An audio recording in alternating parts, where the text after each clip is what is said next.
Kalau penangguhan itu tidak bisa di bawah umur. Enggak. Sangat sulit ya. Harusnya dia penjamin itu pertama dari keluarga. Dari saudara, ayah, bapak, suami, family, itu boleh. Tapi tidak boleh dari orang lain. Apalagi anak di bawah umur. Tidak ngerti dia, bagaimana dia bisa menjamin sedangkan dia tidak ngerti hukum.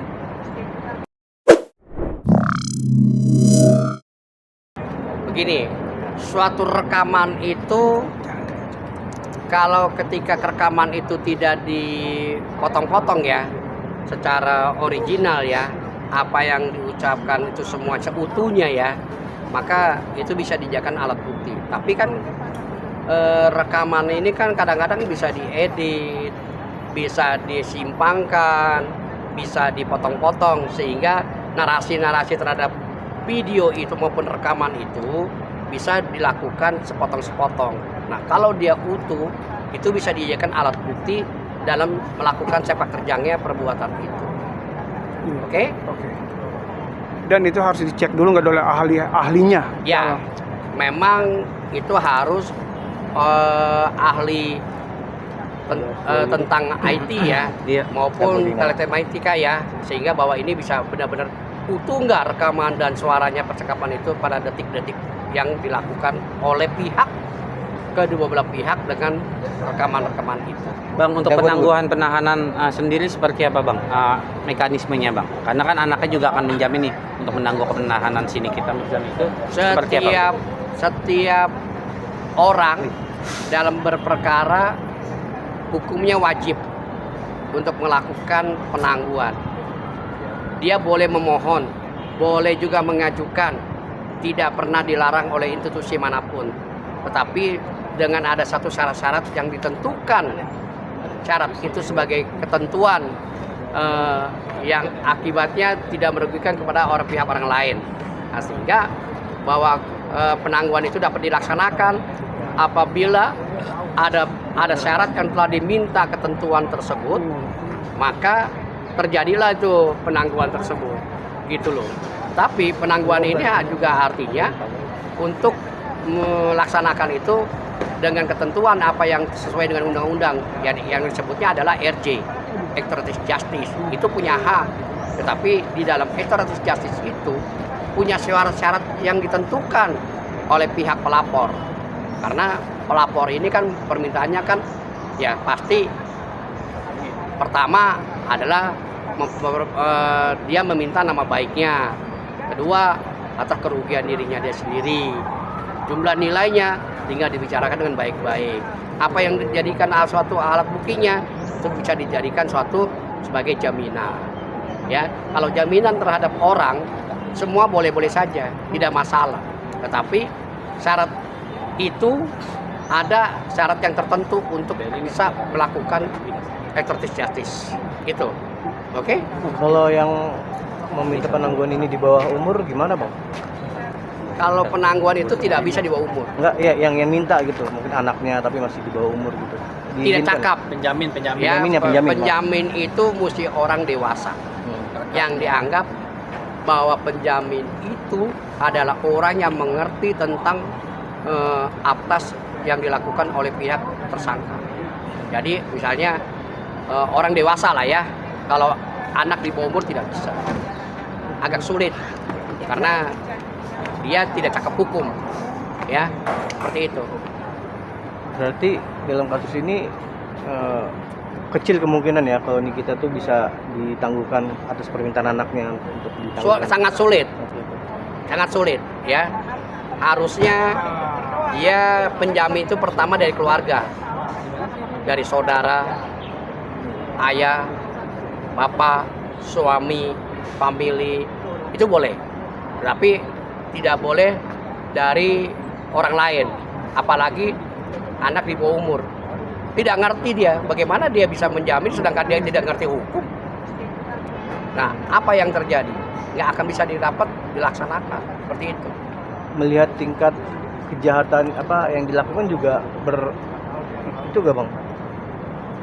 Gimana, Bang? Maksudnya Ya, kejahatannya ya. berat ya? perbuatan setiap manusia itu bisa ada kata pemaaf, ya, bisa ada kata pemaaf, asalkan pemaaf itu bisa dilaksanakan dengan atas kerugian material, immaterialnya.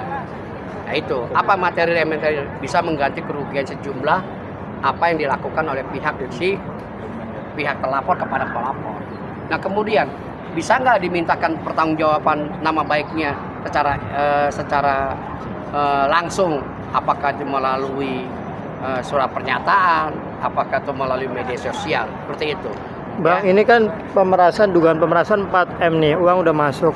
Apabila uang itu dikembalikan, apakah proses hukum selesai atau ini kan pemerasan 4M. Nah, apabila si yang diduga memeras yang menerima uang itu ini mengembalikan, menyerahkan, gimana, selesai nggak sih kasusnya? Begini, jumlah terhadap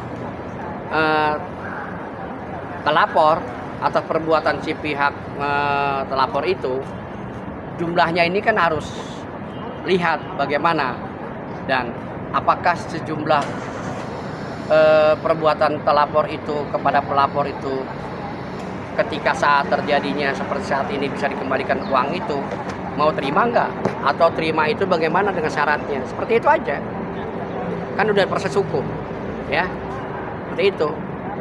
Artinya bisa lebih dari 4M itu, mungkin bisa dihitung dari kerugian apa nama baik atau kerugian lain, Bang. Ya, makanya gini, di dalam surat penangguhan permohonan penangguhan yang sebelumnya ini kan ada mencari win-win solution, mencari suatu jalan keluar, yaitu disebut adalah extradition justice. Extradition justice itu dipertemukan si pihak pelapor dengan pelapor. Nah, si pihak pelapor dengan pelapor ini yang bisa mendiskusikan bagaimana tanggung jawab terhadap si telapor kepada pihak pelapor. Kalau syarat-syaratnya terpenuhi, apa yang diminta oleh pelapor itu akan disepakati sesuai dengan bersama-sama untuk membuat perdamaian itu, kesepakatan yang terjadi. Tetapi syarat-syarat itu kalau tidak terpenuhi, yang nggak mungkin juga bisa penangguhan itu dilaksanakan, seperti itu. Bang, ini Ketakutan soal menghilangkan barang bukti atau kabur itu jadi ini juga pertimbangan pihak kepolisian nggak sih Bang untuk mengabulkan penangguhan? Tentu ya, di dalam suatu penangguhan ini kan telah tercatat di dalamnya, ya, tidak menghilangkan barang bukti, tidak mengulangi perbuatannya, dan setiap waktu dipanggil oleh institusi dia hadir dan juga memberikan konfirmasi dengan etikat baik, seperti itu. Jadi kekhawatiran terhadap umpamanya bisa itu berubah, maka penangguhan itu dengan syarat-syarat, ya pertama adalah pelapor dengan pihak pelapor yang berjumpa. Itu pertama, itu dulu bisa nggak dilaksanakan kedua pihak ini duduk bareng, bicarakan baik-baik secara mekanisme membuat satu kesepakatan bersama. Bang, kalau melihat kasusnya kan ini dugaan pemerasan, artinya kemungkinan untuk di penangguhan penahanan mungkin nggak. Terus sebenarnya kasus-kasus apa aja sih yang bisa diboleh di penangguhan penahanan dan enggak menurut Abang? Setiap perbuatan secara umum ya, tentang kerugian setiap orang ya, baik barang maupun keuangan ya, maupun juga istilahnya pribadinya, maka kerugian ini tentu yang membuat suatu pernyataan itu apabila membuat suatu kerugian itu telah dilakukan dengan kesepakatan bersama ya. Kalau misalnya itu tidak bisa dilakukan bersama, setiap orang nggak ada masalah, pengajuan pasti diterima, tetapi pelaksananya belum tentu, karena harus ada poin-poin yang di dalamnya, syarat-syarat yang ditentukan oleh kedua pihak.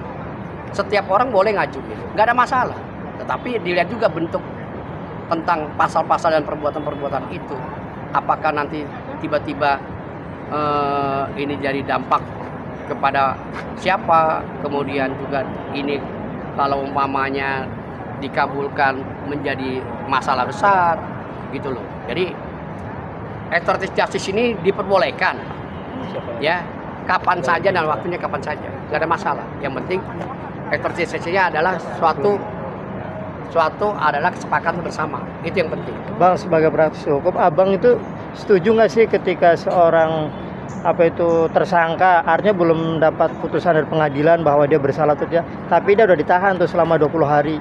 Setuju nggak sih? Karena kan dia belum tentu juga dia bersalah kan sebelum putusan pengadilan. Abang setuju nggak atau seperti apa? Begini, ketika penyidik melakukan penahanan, pertama-tama adalah mempermudah, ya, membuat pemeriksaan lebih lanjut, meminta keterangan lebih lanjut, tidak perlu dengan adanya hambatan. Nah, kemudian ini kan baru praduga. Praduga itu undang-undang terhadap kepolisian itu, polisi punya hak untuk melakukan penahanan itu, tapi disertai dengan dokumen-dokumen sesuai dengan prosedur yang sudah ada, ya. Nah, kalau praduga itu ketika nanti saat persidangan itu misalnya dia tidak terbukti, ya kan nggak ada masalah. Tapi kalau misalnya umpamanya ini polisi dari awalnya penyidik itu menemukan unsur-unsur, menemukan misalnya gini, ada ahli, ada keterangan pelapor, ada barang bukti, kemudian ada unsur-unsur lain, sehingga bahwa apa yang telah dilakukan, maka dua alat bukti itu cukup, maka penyidik mengambil sikap. Artinya patut atau tidaknya orang ini ditahan itu tergantung kepada keyakinan penyidik itu untuk tidak menghambat dalam pekerjaan dan tugas tanggung jawab sebagai penyidik itu. Tapi yang ditahan ini apabila putusan pengadilan dia dinyatakan tidak bersalah, dia punya hak nggak untuk meminta ganti rugi, karena kan selama 20 hari dia ditahan tuh. Ya, itu sih istilahnya bicara itu kan boleh aja ya, misalnya gini, ketika dia tidak terbukti, tapi kan polisi kan tidak seperti itu, kan menemukan alat buktinya dulu, nggak semudah itu, ya. Nah, setiap orang punya hak gitu, ya. Oke?